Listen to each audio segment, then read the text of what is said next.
And I really think that having the end in mind, worrying about the outcome, not the output, equally important, regardless of whether you're a product company or not. The history of product companies, though, at least from what I have seen myself, is just that you've gone through this sort of output focus. It's how many lines of code can we write in a week? How do we incentivize people based on the number of lines of code or products or features they ship? People will game that system all day long, and you'll end up with a ton of things going out the door, but there's no guarantee that any of them are actually going to solve the problem you want. The switch to being highly outcome focused in a large capacity from being more customer driven, more business outcome driven, and actually seeing revenue changes. John Doerr wrote a great book called Measure What Matters, which is sort of the precursor to OKRs and objectives and key results, and creating a framework to help your company achieve what it's looking to achieve and measure them. He was instrumental in really making that structure really popular and making people understand why it matters more to build the right thing than to build many things. That's a great point. I think it would be super helpful to make the argument for why it's super helpful to have outcomes as your North Star when working on projects,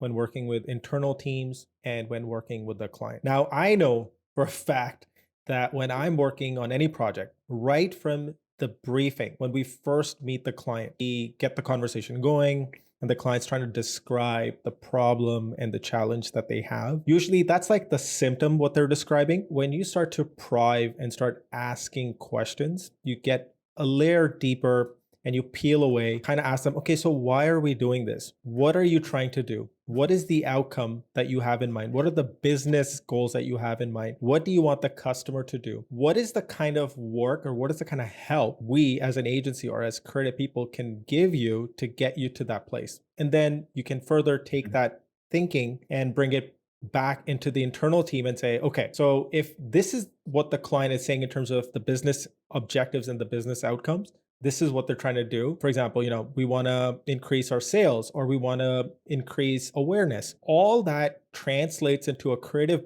brief, which as a creative leader, we can take back to our internal teams and say, okay, if this is our goal, then all the activities, all our thinking needs to get channeled and focused in with that in mind. Yeah. So I think that in terms of outcomes, although product companies and advertising and marketing companies, they're seen as like opposite ends of that spectrum. I feel that outcomes I would agree that is this unifying thread between these two different agencies.